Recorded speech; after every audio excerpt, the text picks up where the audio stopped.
it's me again, and I'm here not to preach, but to introduce our guest speaker for today. We're very excited. You guys have heard enough from me, and so I would like you to give a warm round of applause to Mr. Joe Gabrick.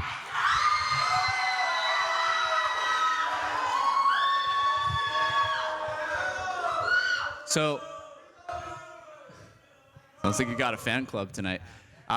Joe is a world changer, right? Joe serves in our preteens ministry. He went up to the Yukon last week.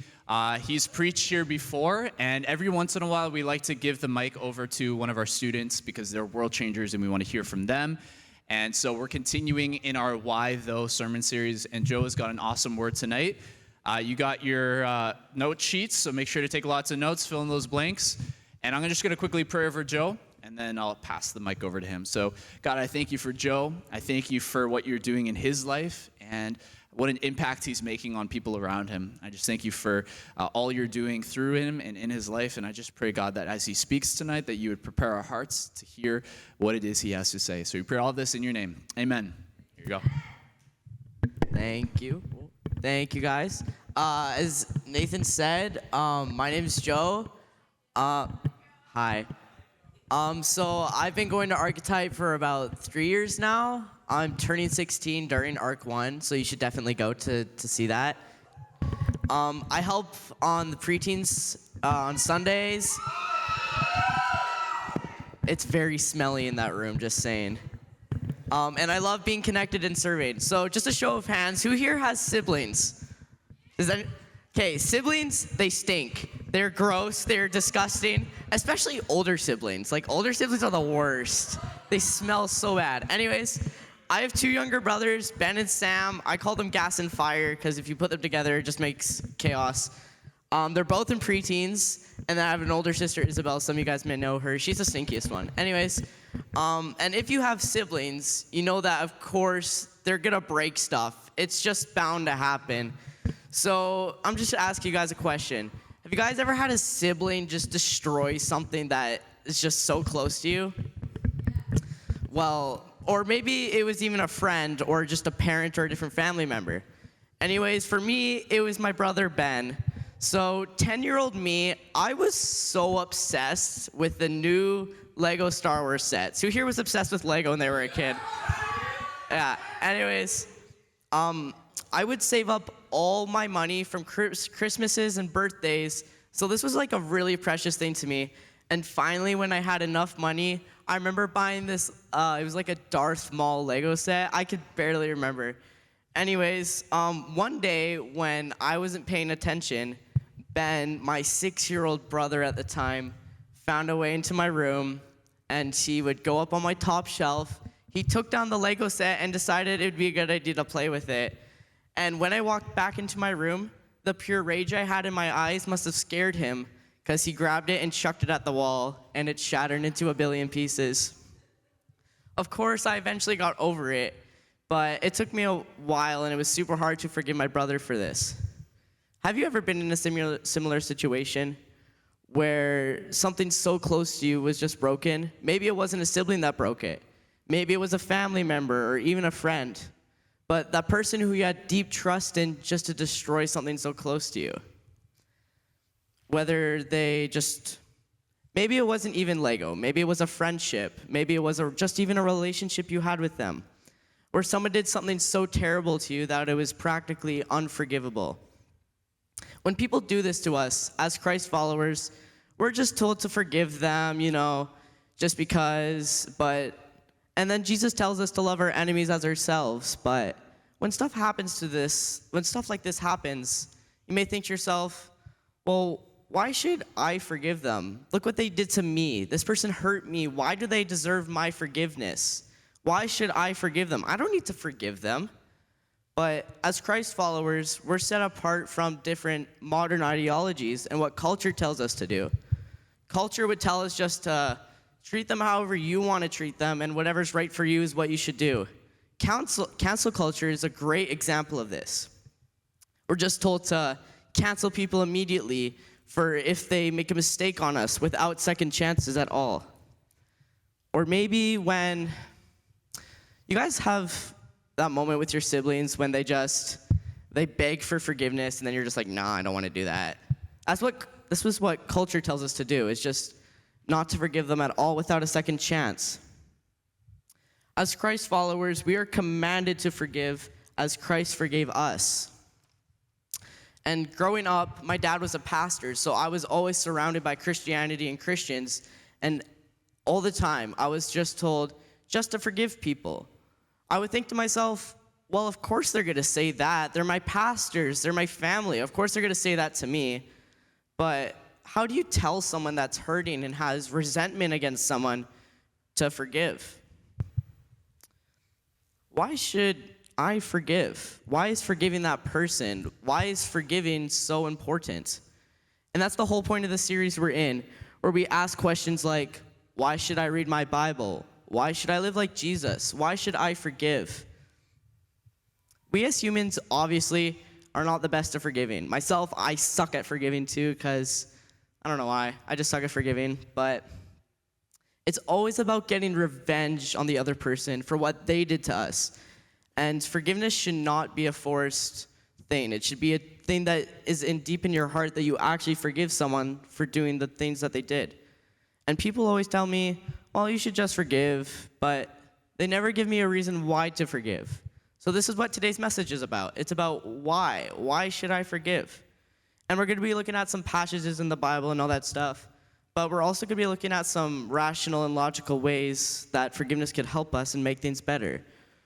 But before we start, I want to ask you guys a question. What do you do when you're in the wrong? What do you do when you're the one who needs forgiveness and messes up? Well, first of all, we're going to be looking about what forgiveness is not.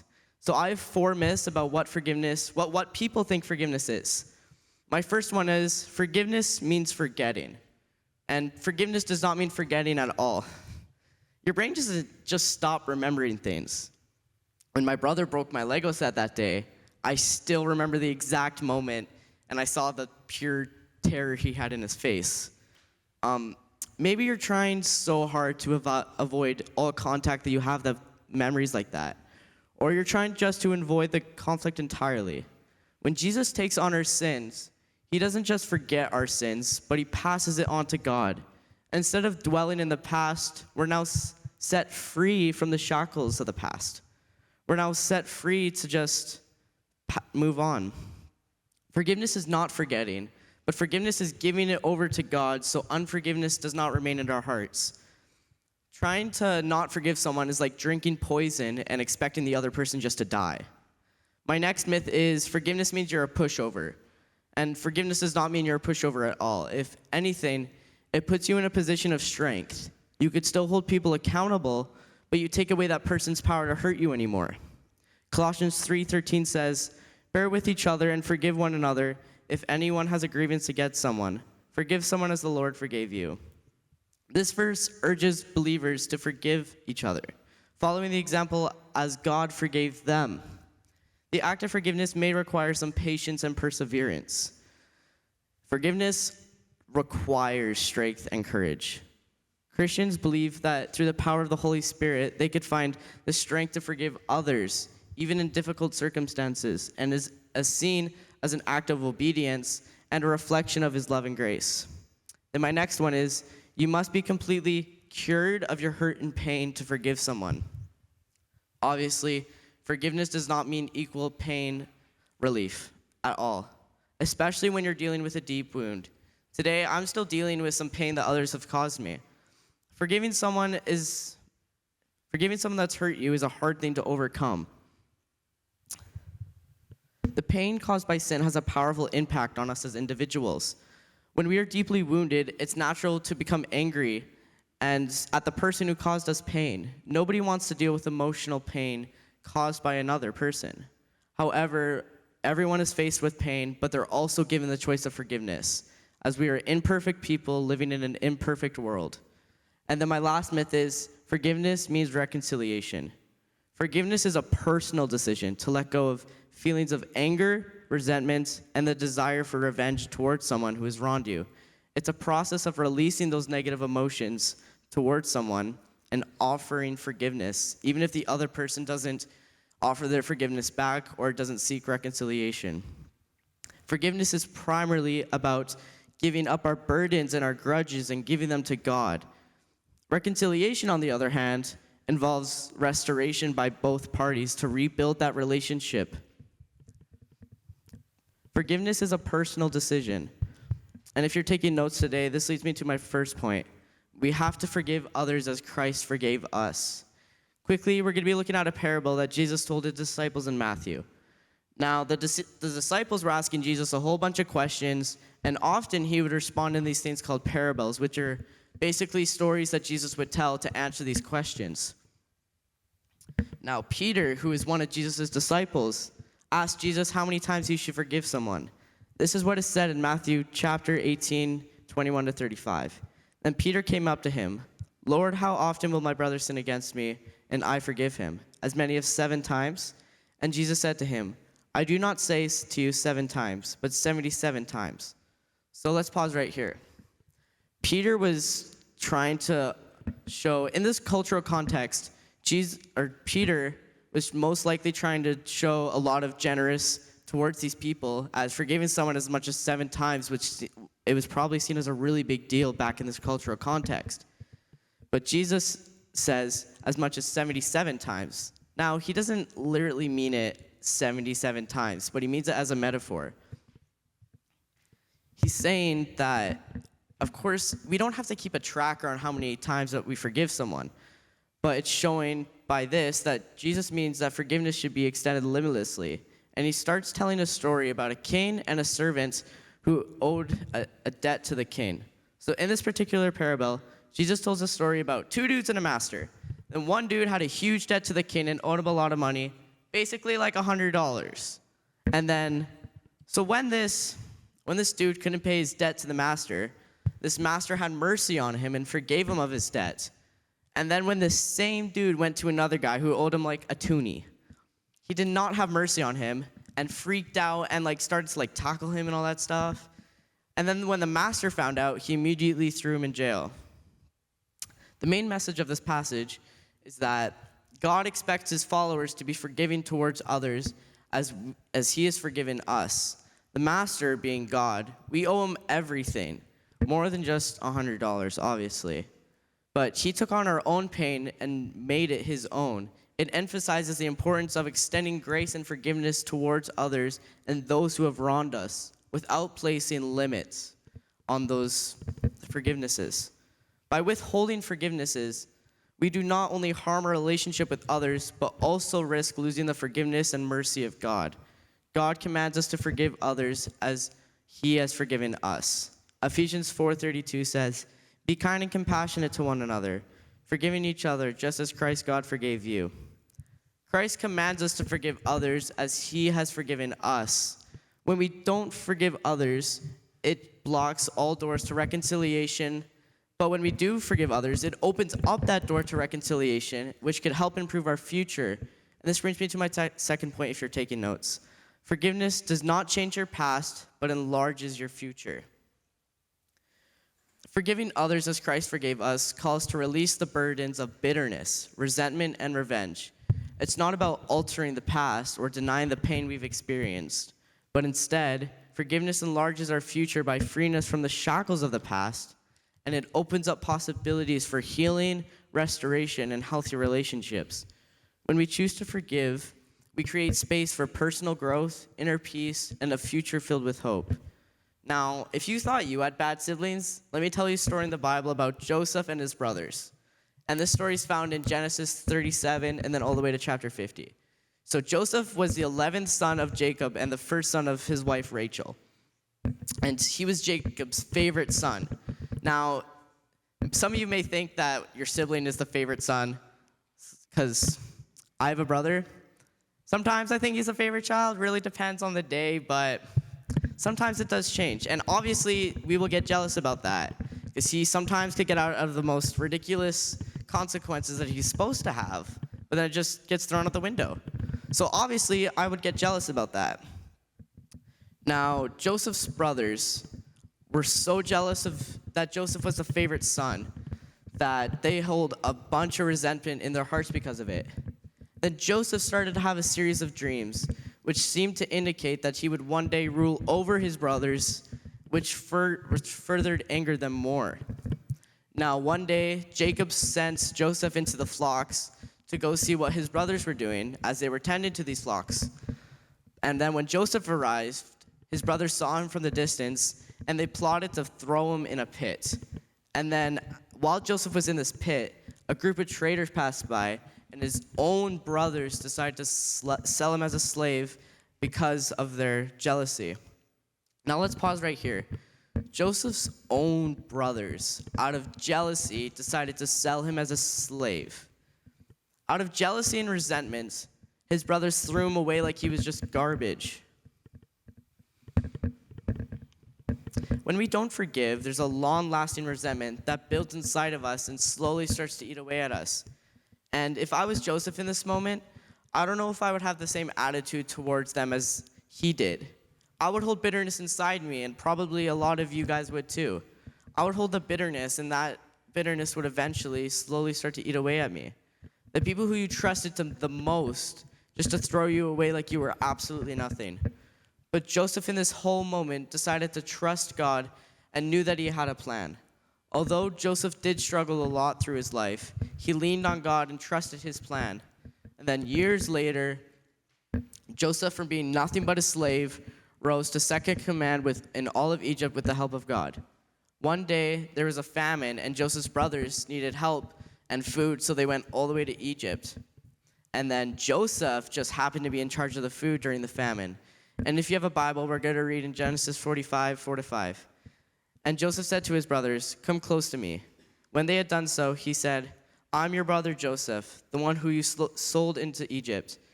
And now do not be distressed and do not be angry with yourselves for selling me here, because it was to save lives that God sent me ahead of you." In this moment, Joseph chose forgiveness over resentment and bitterness. He chose to trust God's place and timing. He had the power. He had so much power. He was the second in command in all of Egypt. He had the power just to end it all and just not worry with his problems at all. But he chose to follow God's plan and forgive them. Forgiveness is a hard thing to do. But when we don't forgive, we hold a bitterness inside us like Joseph's brothers had against him. And that bitterness eventually starts to grow and shows in us. A study shows that unforgiveness leads to emotional pain of anger, hate, hurt, resentment, bitterness, and so on. It also creates health issues, affects relationships, and stops us from experiencing the freedom that forgiveness enables. Maybe today you've dealt with something like this. Maybe it's impossible to forgive that person what they did to you. Or maybe it's impossible to forgive yourself. Maybe you've tried so hard to let go of this bitterness and resentment that you had inside of you, but you just can't seem to do it. Maybe you're hurting yourself from the things that you've done. If you're here like that today, I can only advise you and to give your worries to God. God sees you and is here for you. A study from Michigan State University showed that learning to forgive resulted in less stress, anxiety, depression, and hurt from traumatic experiences. People who also forgive become more hopeful, optimistic, compassionate, and have enhanced people skills. This research also showed that people who forgive report significantly less physical symptoms such as stress, backache, muscle tension, dizziness, headaches, and upset stomachs. The act of forgiveness also increases energy as well as overall well-being. Joseph's brothers held on to that resentment for so long that it eventually started to show, and with the hatred they had in him, sold his brother into slavery. But Joseph decided that it would be better for him to forgive his brothers, and he chose to trust God's plan in that timing. But Joseph's brothers, eventually, that bitterness and pain started to eat away at them. And this leads me to my last point of today. Bitterness leads to resentment and strained relationships. Bitterness blocks forgiveness, which blocks any ways to reconciliation. And if you seek reconciliation, it's almost impossible if you still hold on to bitterness. When we let go of that anger, or when we let that anger at others or or our frustration at our situation fester and build up inside of our hearts, we start to develop a bitterness and resentment. Often, bitterness takes root when we are hurt by others or we think a situation is unjust or unfair. Ephesians 4:30-32 talks about fighting resentment and bitterness. It's the same verse I had before. Let all bitterness, wrath, anger, clamor, and evil speaking be put away from you with all malice. Be kind to one another, tenderhearted, forgiving one another, even as Christ forgave you. The longer we hold on to these things, the more wrath and bitterness builds up inside of us. If anything, Joseph had every right to be mad and to have a bitterness against his brothers, as he was sold as a slave because of them. But instead, he chose to trust God's plan and forgive them. Maybe you're here today and you still have that wrath inside of you. Maybe you're still holding on to that bitterness against someone or even yourself. Maybe you've done something so terrible that you just can't forgive yourself of it. And if you're here like that today, I could only advise you, pray to God, because he's the only one that could lift you of that liberation. Philippians 4:6 says, do not be anxious about anything, but in every situation, by prayer and petition, with thanksgiving, present your requests to God. Maybe you're here today and that bitterness is slowly biting away at you. The bitterness of unforgiving is a hard thing to overcome. When I was in elementary school, I was bullied for a lot of stuff, and some of the stuff I don't even understand today. And during that time, it was probably one of the darkest times of my life. I was so angry at God, and I held on to a bitterness that it wouldn't escape me, and I would be fearful to go anywhere because of it. That bitterness slowly bit away at me, and I became so fearful. The only way I tried so many things to get rid of it. I wouldn't talk to anyone during that time to try and avoid any more future conflict. I was such a quiet kid. But I went to a summer camp. It was like a preteens camp kind of thing. And I prayed to God that he would liberate me of this bitterness I had in myself. And immediately I felt like a burden lifted off me. Maybe tonight you felt like I did, that you were the quiet kid in the corner and you tried to avoid any future conflicts and you just wanted to leave it all behind. And you tried everything you could and it just wasn't working. Maybe that grudge you still have is slowly biting away at you. Holding on to that pain and bitterness is only going to hurt you more. The only way to rid yourself of it is to pray and bring it to Jesus, because he's the only way that he could take off that burden off of you. Forgiving that person in your heart, and I know it's hard, that I've been there, but surrendering it to Jesus is the best and only way you could relieve yourself of doing this. It's far more fulfilling than finding other ways to relieve yourself of this bitterness. Maybe you've tried other ways. Maybe you're just ignoring that bitterness and pushing it to the side and pushing it down deep in your heart. Or maybe you're trying to distract yourself from forgiving them entirely. Maybe you're just avoiding them at all costs. Or maybe you're just trying not to talk to anybody. Or maybe you're trying to do anything in your power just to avoid this. Ask yourself this question: am I truly forgiving this person in my heart? Or am I just doing this for show? Am I just doing this trying to help myself and I don't actually forgive this person? Proverbs 3:5-6 says, trust in the Lord with all of your heart and lean not on your own understanding, but in all ways submit to him and he will make your path straight. I invite you to check your heart. Ask God to check your heart. Put your trust in him and let God's will guide you and not your own will. And the big idea of today's sermon, which is basically just a summary of what I talked about today, and the question was, why should I forgive? Because bitterness only hurts yourself, not the other person. When we hold on to that bitterness, you are the only one affected by that pain in your heart. Invite God to clear your heart of that bitterness. Invite God to give you the strength to forgive. I know it isn't easy, but it's worthwhile. If you're here today and you have not the slightest clue what I'm talking about, I'm going to invite Nathan to come up in just a little bit. but invite God to check your heart. I know it isn't easy, but it's the best thing that you could do for yourself. Invite God to power you with His strength, and invite Him to empower you with that peace. Thank you.